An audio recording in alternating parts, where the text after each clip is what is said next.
Momento conviviale a Comitini dopo la riqualificazione del parco giochi, teatro sociale a Porto Empedocle, regalati presepi a Porta di Ponte, donazioni di sangue ed un acquario al reparto di pediatria. Forti venti di burrasche e mareggiate, previsti temporali anche violenti, diramata allerta gialla dalla protezione civile. Da gennaio addio ai sacchi neri per l'indifferenziato, tutto andrà in buste trasparenti e cambierà il calendario. Dissequestrato il palazzo crollato al viale della Vittoria d'Agrigento, che vede tutti i condomini indagati e che si sono adoperati per la messa in sicurezza.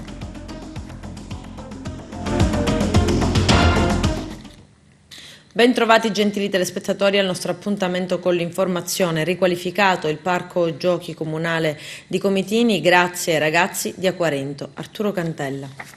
Esempio di grande integrazione fra i ragazzi di Acquarinto e l'amministrazione comunale, quello che avete fatto. Ma con l'amministrazione comunale di Comitini già da diversi anni abbiamo avuto un rapporto molto buono abbiamo anche avuto l'opportunità di poter lavorare insieme per integrare i nostri richiedenti asilo che accogliamo dal 2013. Partiamo anche da azioni che coinvolgono ovviamente la comunità locale in questo, che è una piccola comunità locale ma una comunità locale che si è sempre distinta per accoglienza e per dare l'opportunità a questi ragazzi di integrarsi anche attraverso dei tirocini di inserimento o lavoro, anche se il tessuto produttivo di Comitini è molto povero, però in quelle piccole realtà abbiamo anche dato l'opportunità ai nostri ragazzi di poter lavorare. Oggi è una giornata bellissima perché si traccia anche un bilancio rispetto a tutte le attività svolte dalla nostra associazione anche in provincia di Agrigento. È stato un anno abbastanza complicato dal punto di vista delle politiche che l'immigrazione ha subito in questo anno. I decreti di sicurezza hanno messo a dura prova il sistema che comunque per quanto riguarda lo SPRAR è stato rifinanziato per i prossimi 3 anni ed ecco ci sarà comunque l'opportunità di continuare questo lavoro che noi riteniamo essere indispensabile per quanto riguarda appunto si svolge una funzione pubblica di accogliere e cercare di accogliere nel migliore modo i richiedenti protezione internazionale che scappano da guerra e per cui chiedono la protezione internazionale. È un momento importante, io veramente devo ringraziare l'Acquarinto e tutti gli ospiti di questi ragazzi extracomunitari, vera espressione di integrazione, e l'Acquarinto si è preso impegno con i giovani di riqualificare questo bellissimo parco giochi, il Parco degli Angeli, che è molto frequentato dai ragazzi di Comitini ma anche i ragazzi che vengono da fuori, e hanno fatto un bellissimo intervento, un bel lavoro veramente eccezionale, quindi vera espressione di riqualificazione. Quindi sono ragazzi che sono veramente inseriti in questa nostra comunità e che noi cittadini di Comitini veramente le vogliamo bene perché rispettano un po' quelle che sono la nostra cultura, la nostra tradizione e contemporaneamente rispettiamo anche la loro cultura e le loro tradizioni. Un'iniziativa pregevole, lodevole, perché è un esempio di attiva integrazione. L'associazione e il comune hanno portato avanti un'opera di lodevole attività di integrazione di questi ragazzi, di queste persone, sono dei rifugiati che fanno qualcosa per il paese, che sarà utilizzato dai bambini e quindi da tutta la comunità. Si può esprimere soltanto un giudizio positivo e molto apprezzabile. Ormai siamo in carica da circa 2 anni e mezzo, stiamo portando avanti dei progetti abbastanza sani per quanto riguarda pure l'integrazione delle immigrate, e in collaborazione dobbiamo ringraziare sempre l'associazione Acquarinto in quanto sta lavorando in questo senso, e ringraziamo pure per la collaborazione che ci sta dando pure nel restauro e mettere tutto in ordine il nostro parco giochi per i bambini, che è abbastanza frequentato dai grandi come forma di unione. Colgo l'occasione per ringraziare l'amministrazione comunale di Comitini, il sindaco, la giunta e tutta la popolazione per l'accoglienza e l'integrazione che si vede e si tocca ogni giorno a Comitini. Questa esperienza fatta con la scuola di Comitini, primaria e secondaria, ha visto i nostri ragazzi con gli alunni della scuola coinvolti in questa manifestazione natalizia legata al nostro programma Black Christmas. Oggi ci troviamo qui per questo evento, l'inaugurazione e la benedizione del parco giochi per i nostri ragazzi. La cosa bella è che proprio i ragazzi hanno adempiuto i lavori, hanno restaurato le panchine, i vari attrezzi ricreativi. I ragazzi di Acquarinto, quindi ottimo segnale di integrazione fra loro e i cittadini di Comitini. Sì, senz'altro, c'è questa integrazione, molta collaborazione, questi giovani vengono accolti dalla comunità e quindi si cammina insieme. Tra l'altro Comitini è un piccolo centro, un piccolo paese e si ci conosce tutti, però ecco, siamo tutti animati da buona volontà e dallo spirito dell'accoglienza del fratello che viene da fuori. Buon Natale a tutti, auguri! La Protezione Civile regionale prevede forti venti meridionali con raffiche fino a burrasca, possibili mareggiate lungo le coste più esposte e dunque mari molto mossi. Temporali anche violenti sono previsti su tutto l'Agrigentino. È per queste condizioni meteo che la Protezione Civile regionale ha emesso il bollettino di allerta meteo di livello giallo. Le piogge saranno da sparse a diffuse, anche a carattere di rovescio temporale, con quantitativi cumulati da deboli a localmente moderati.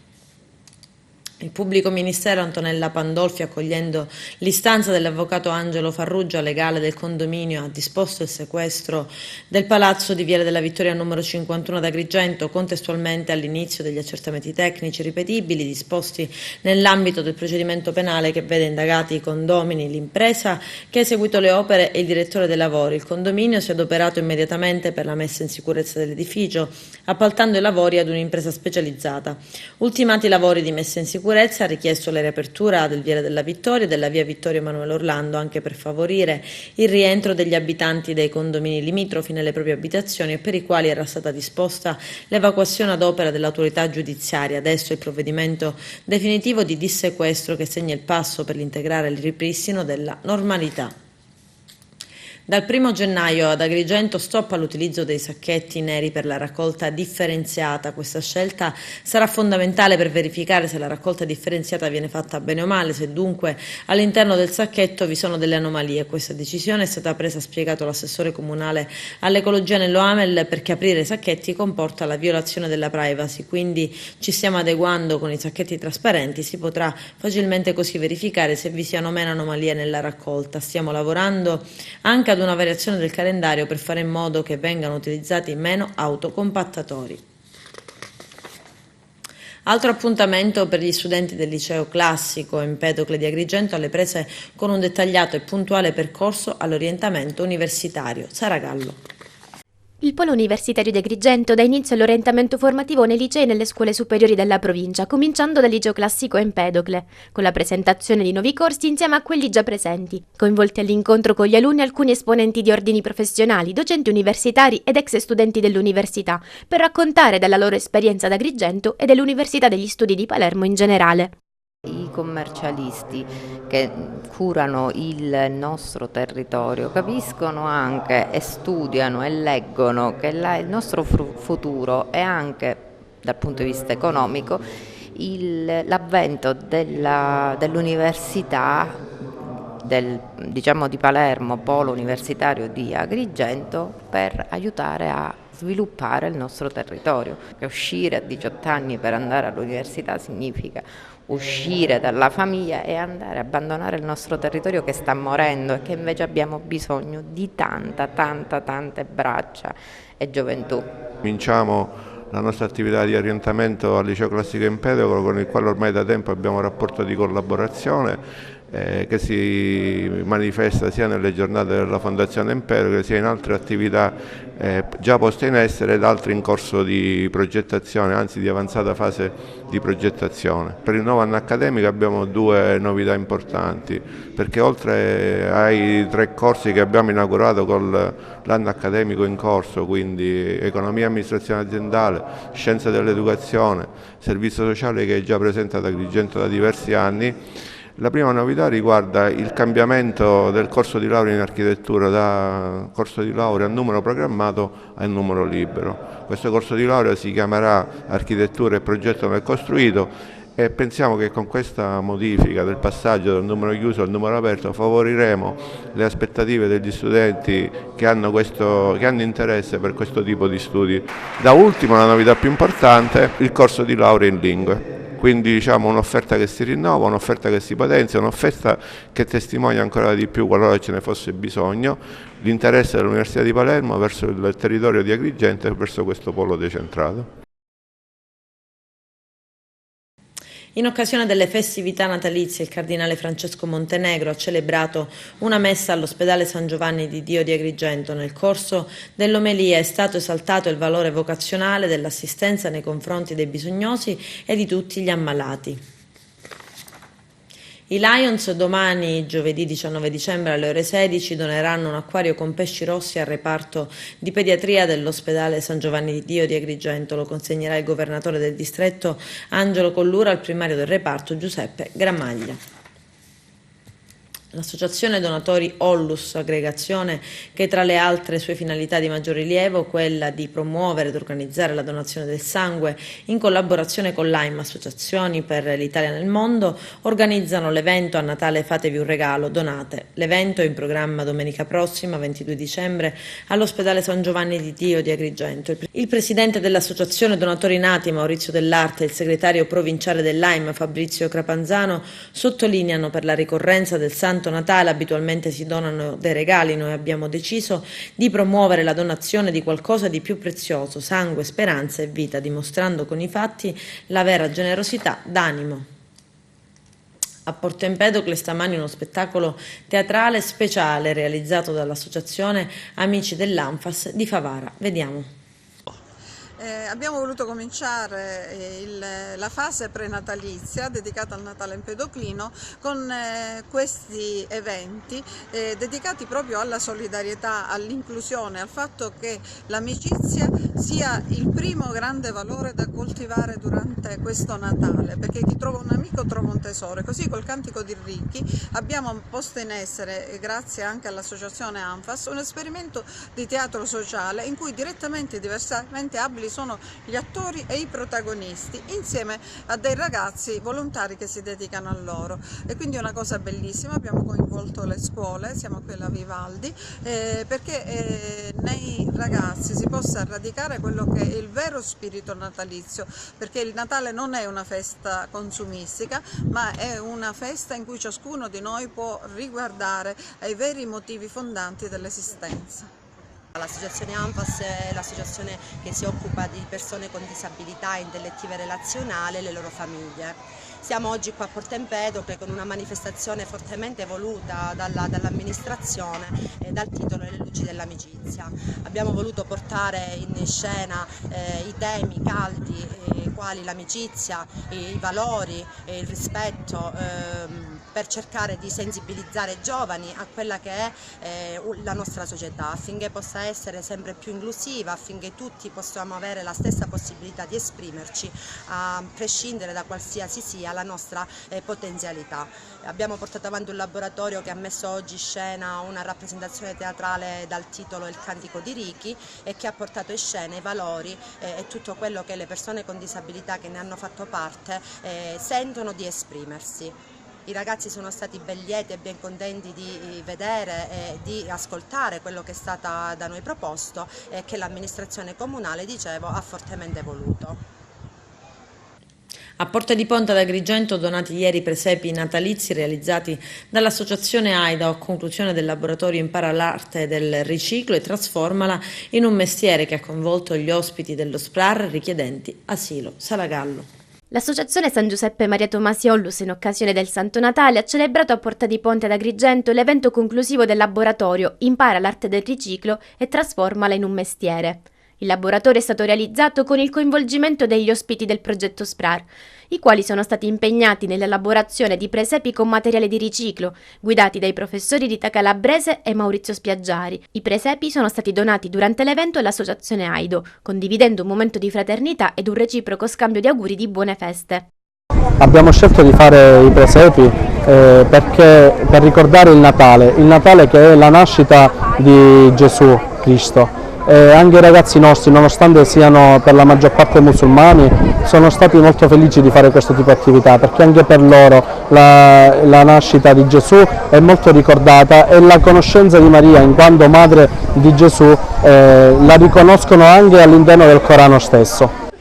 L'evento di oggi nasce a conclusione di un laboratorio che prevede la realizzazione dei presepi utilizzando materiale di riciclo, con il duplice obiettivo da un lato di insegnare ai ragazzi la cultura del riciclo e dall'altro lato dare ai ragazzi l'opportunità di esprimersi e di esprimere la loro creatività ed esprimere anche i loro sentimenti attraverso la creatività, utilizzando appunto i colori e le forme che più attinenti al loro stato d'animo.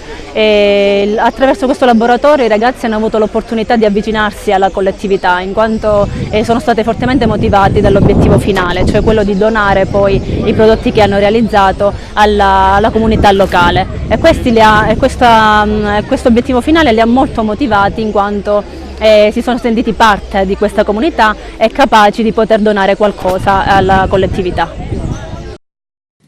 Durante il periodo natalizio il quartiere più antico e suggestivo di Sutera, il Rabbato, si trasforma in un vero e proprio presepe vivente. Vediamo. Siamo a Sutera, in provincia di Caltanissetta, un piccolo paese a circa 30 km da Agrigento, dalla Valle dei Templi. In questo nostro piccolo paese, nel borgo del quartiere Rabbato, un quartiere arabo-normanno, tra l'altro anche insignito del titolo di borgo uno dei borghi più belli d'Italia, ogni anno si svolge la manifestazione del presepe vivente. Quest'anno siamo arrivati alla 22esima manifestazione, quindi da 22 anni che realizziamo questa magnifica manifestazione ai piedi del Monte San Paolino. All'interno del quartiere Rabbato, ripeto, uno dei borghi più belli d'Italia, si svolgono varie attività dentro queste piccole casette con i tetti a volta che si affacciano in un dedalo di viuzze che si intersecano tra di loro, tali da intrecciare una vera e propria ragnatela di strade dove a volte si passa da soli, quindi una sola persona può transitare in questi piccoli vicoli. All'interno di tutto il quartiere ci sono circa 40 postazioni che rievocano i mestieri dei nostri antenati, quale il calzolaio, il forno, il mulino e quant'altro, e poi chiaramente il tutto coronato dalla capanna della Natività, dove rievochiamo la nascita di Gesù Bambino con tutti i personaggi veri e viventi in abiti dei primi del Novecento che allietano la serata con svariate musiche nenie natalizie, nonché una serie svariata di degustazioni che chi ci viene a visitare poi si accorgerà e saprà gustare materie prime tipiche dei primi del Novecento, cucinate in loco dai nostri concittadini. Il presepe vivente di Sutera inizia il 26 dicembre, le date successive sono il 28 e il 29 dicembre 2019 e poi 4, 5 e 6 gennaio 2020. Vi aspettiamo numerosi, noi a nome dell'Associazione Camicos e del Comune di Sutera ci attendiamo tanta presenza e tanta partecipazione di pubblico. Adesso ci fermiamo per la prima pausa pubblicitaria, tra poco vi aspetto. Nascono in Sicilia le zone franche e montane, ma ora serve un accordo con lo Stato, i particolari nel servizio.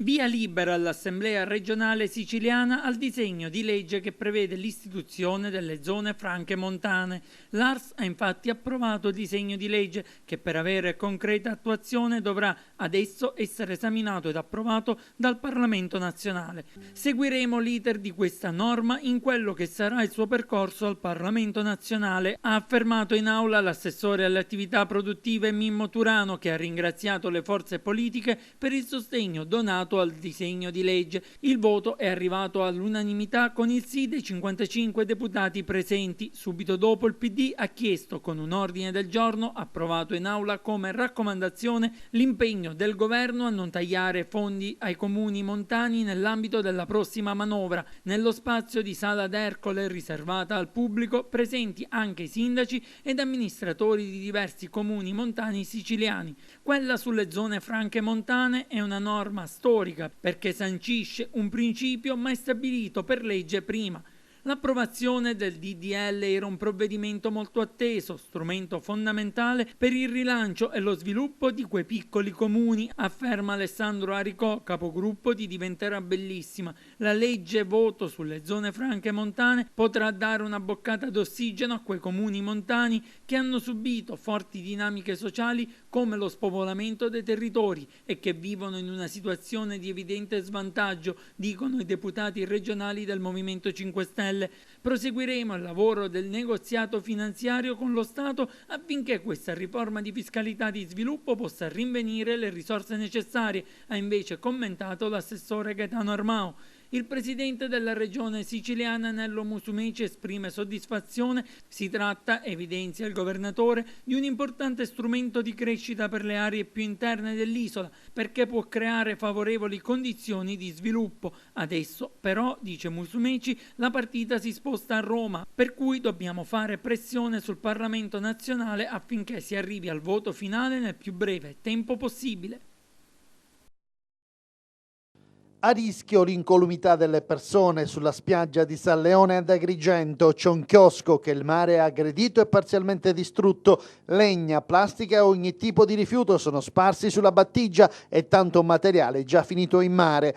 Lo denuncia l'associazione ambientalista Mare Amico, coordinata da Claudio Lombardo. Tutto questo, spiega Lombardo, è accaduto perché il locale estivo qualche tempo fa è stato posto sotto sequestro dall'autorità giudiziaria e i proprietari oggi non hanno alcun titolo per intervenire per evitare ulteriori disastri. Mare Amico lancia un appello al demanio marittimo, alla Capitaneria di Porto e alla Procura di Agrigento al fine di intervenire responsabilmente e urgentemente per impedire ulteriori danni all'ambiente e migliorare il decoro della spiaggia agrigentina.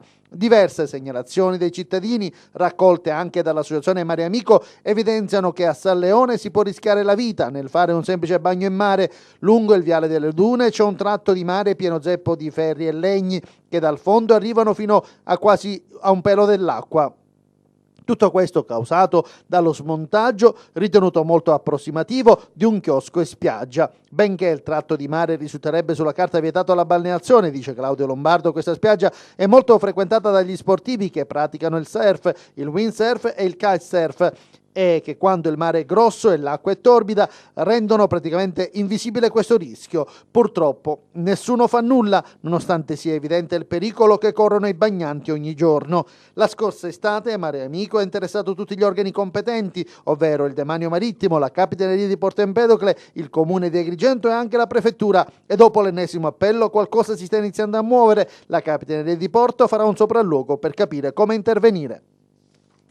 Esce dalla caserma Angelone in sella la sua moto e viene travolto e investito da un'autovettura di passaggio. Un poliziotto cinquantenne, un altro dopo l'incidente di una decina di giorni fa, è finito al pronto soccorso dell'ospedale San Giovanni di Dio di Agrigento. L'uomo è rimasto contuso e ferito ad una gamba ed al ginocchio. Per fortuna, dopo gli accertamenti sanitari ritenuti necessari, il sovrintendente è stato dimesso. L'incidente stradale si è verificato lungo la via Crispi. Il governo Musumeci ha approvato il potenziamento dei centri per l'impiego, 1200 assunzioni in 3 anni. Vediamo.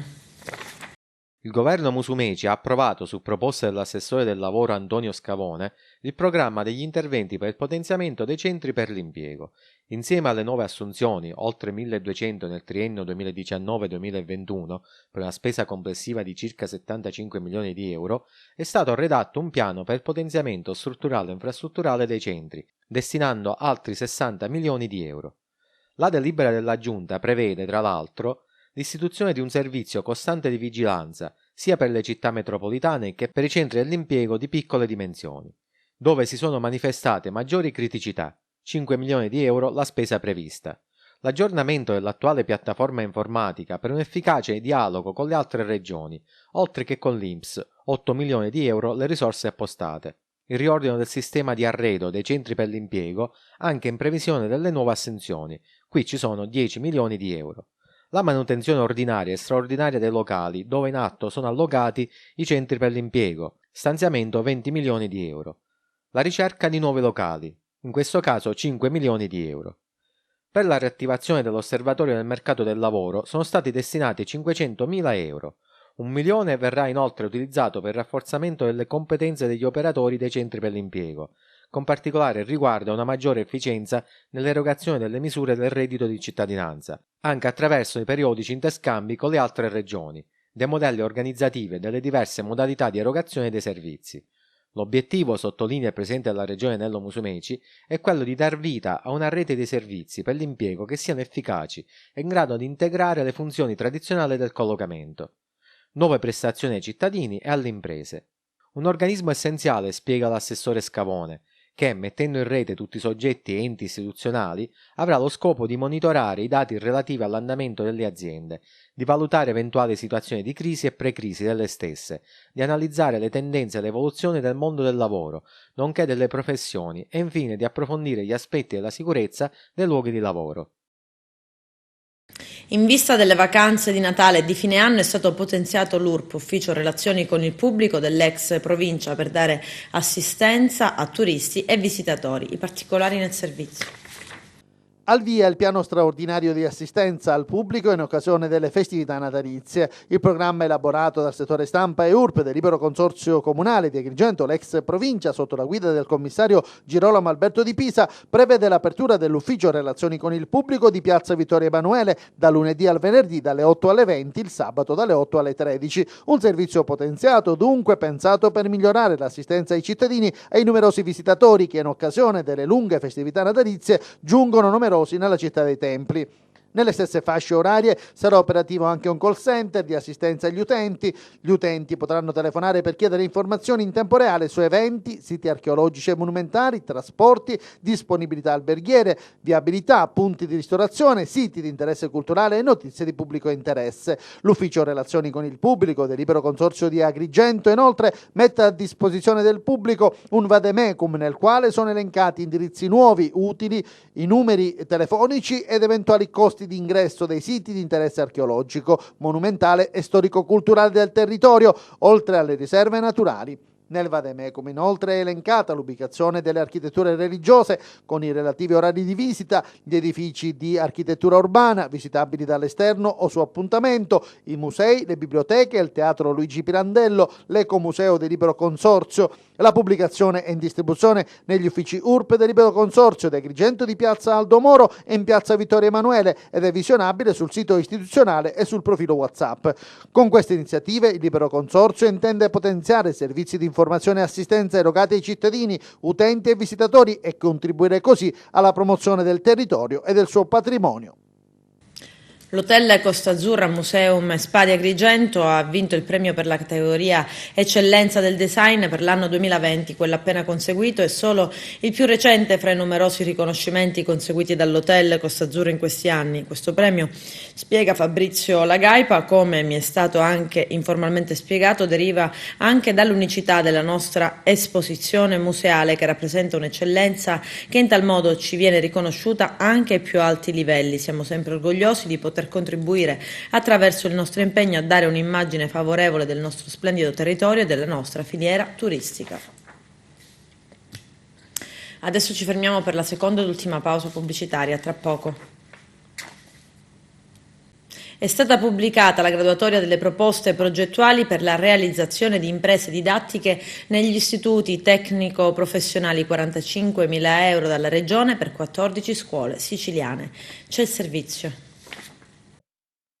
È stata pubblicata la graduatoria delle proposte progettuali per la realizzazione di imprese didattiche negli istituti tecnico-professionali, un'esperienza di educazione imprenditoriale, pratica e coinvolgente, lavorativa e formativa insieme, che vedrà protagoniste 14 scuole siciliane, che con un finanziamento di circa 45.000 euro a progetto del governo regionale potranno sostenere le spese per dar vita a una start-up.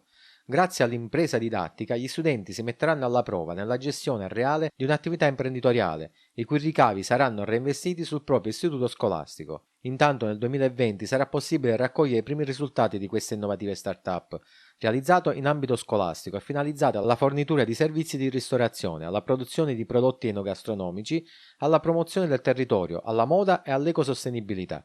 Questa iniziativa, sottolinea il Presidente della Regione Nello Musumeci, serve per rispondere concretamente alle sollecitazioni del mondo dell'istruzione e della formazione in rapida trasformazione, che deve sincronizzarsi con le opportunità occupazionali future. L'investimento sul talento dei nostri giovani è il modo migliore per impegnare le nostre risorse. Chiudiamo il 2019, spiega l'assessore regionale all'istruzione Roberto Lagalla, avviando un'altra iniziativa sperimentale per la scuola, inedita per la Sicilia, e sul quale puntiamo per rendere più moderno e innovativo il percorso didattico degli studenti. Nell'immediato, le limitate risorse disponibili hanno consentito di finanziare 14 progetti, ma non escludo che già dai prossimi mesi, data l'elevata richiesta di partecipazione e l'interesse mostrato dagli istituti scolastici, potremo estendere il contenuto anche a progetti al momento fuori dalla graduatoria. Appuntamento con i testimoni del Vangelo, l'incontro è dedicato a Ferdinando Cuffaro. Vediamo. Si ricorda il preside Cuffaro qui ad Agrigento, una manifestazione di alto livello culturale che si svolgerà quando? Il 20 di dicembre, nella cornice dei festeggiamenti in preparazione al Santo Natale, abbiamo ritenuto ricordare il preside Ferdinando Cuffaro. Perché? Perché fu un grande educatore, un uomo che amò molto la cultura, un padre esemplare, un marito esemplare, un testimone del Vangelo, un uomo che seppe coniugare nella sua vita evangelizzazione e promozione umana. A ricordare il preside Ferdinando Cuffaro sarà un suo amico, e cioè il professor Lillo Sciortino. Noi abbiamo voluto ricordare con questa iniziativa il preside Ferdinando Cuffaro perché collaborò molto con la diocesi di Agrigento, soprattutto durante l'episcopato di Monsignor Ferraro e in collaborazione con Monsignor Lucio Ligregni diresse l'associazione Monsignor Blandini, un'associazione ecclesiale che aveva il compito di come tradurre nella vita pratica il Vangelo, nell'azione sociale il Vangelo. Infatti durante l'episcopato di Monsignor Ferraro e prima ancora durante l'episcopato di Monsignor Bommarito, spesso il preside Cuffaro veniva interpellato dalla diocesi per presentare le encicliche sociali che di volta in volta il pontefice Giovanni Paolo II scriveva. Ricordare dunque il preside Ferdinando Cuffaro significa tenere presente la memoria di un preside che nel mondo della scuola seppe dare il meglio di se stesso. Ricordare il preside Ferdinando Cuffaro significa anche avere presente un uomo che amò molto la cultura e come dimenticare il suo amore per la Divina Commedia che conosceva perfettamente, si può dire, verso dopo verso. Ricordare appunto Ferdinando Cuffaro significa anche sollecitare la Chiesa di Agrigento ad adoperarsi nel concreto, nel sociale, perché non si può fare annunzio del Vangelo senza tenere in considerazione le problematiche in cui vive l'uomo. A Mirto si svolgerà dal 20 al 21 dicembre la quinta edizione del Festival dell'olio d'oliva dei Nebrodi, i particolari nel servizio. Ultimi preparativi per l'appuntamento con il Festival dell'olio di oliva dei Nebrodi, giunto alla quinta edizione e organizzato dal Comune di Mirto con la collaborazione e il patrocinio dell'Assessorato regionale dell'Agricoltura, dello Sviluppo Rurale e della Pesca Mediterranea. Un appuntamento divenuto riferimento per focalizzare l'attenzione sull'olivicoltura dei Nebrodi, che rappresenta uno dei settori trainanti dell'agricoltura siciliana. Il festival è anche un momento di crescita e conoscenza per le nuove generazioni. Proprio ai giovani dedicata la giornata di venerdì 20 dicembre con la visita al frantoio in Grilli Pirrotti di Mirto, dove avranno modo di vedere sul campo le varie fasi di molitura e alcune cultivar tipiche della vallata del Fitalia, ma soprattutto avranno modo di visitare quello che rappresenta il nucleo più importante dell'oliva vaddarica, su cui l'azienda sta sviluppando un progetto di start-up di tutela e valorizzazione. Nella stessa giornata è previsto un laboratorio sull'olio e sul miele, che rappresentano due elementi fondamentali della biodiversità del territorio e su cui il Comune pone particolare attenzione con l'adozione della pesicula siciliana nell'intero territorio comunale. Sabato 21 dicembre si svolgerà invece un laboratorio del legno di oliva con l'esposizione di oggetti realizzati dai ragazzi della scuola secondaria di Mirto dell'Istituto Comprensivo di Longi, che unito a filmati e altri oggetti artistici rimarrà visitabile per l'intero periodo natalizio all'interno del palazzo, sede del Museo del Costume e della Moda Siciliana. Per gli operatori del settore, appuntamento con la partecipazione dell'assessore regionale all'agricoltura e di bandiera con la tavola rotonda Le cultivar di oliva del biodistretto dei Nebrodi come identità territoriale, che si svolgerà nella Sala delle Capriate di Palazzo Cupane con inizio alle 17:30. Un momento per evidenziare l'enorme patrimonio olivistico dei Nebrodi, strettamente connesso al territorio con le cultivar della Sant'Agatese, della Nasitana, della Minuta, della Castrese, della Vaddarica o Scarsitta di Mirto. Infine momento di solidarietà a favore dell'Associazione Siciliana per la lotta contro la leucemia, da oltre 20 anni presente nel territorio e a fianco delle famiglie non solo dei Nebrodi ma dell'intero territorio siciliano. Infatti durante la degustazione di olive, olio e prodotti tipici, curata dagli allievi dell'Ipsar, indirizzo alberghiero di Brolo, potranno essere acquistati prodotti e oggetti il cui ricavato andrà direttamente all'associazione. Con questo è tutto, termina qui l'edizione del telegiornale. Grazie per la gentile attenzione e per essere stati con noi. A presto.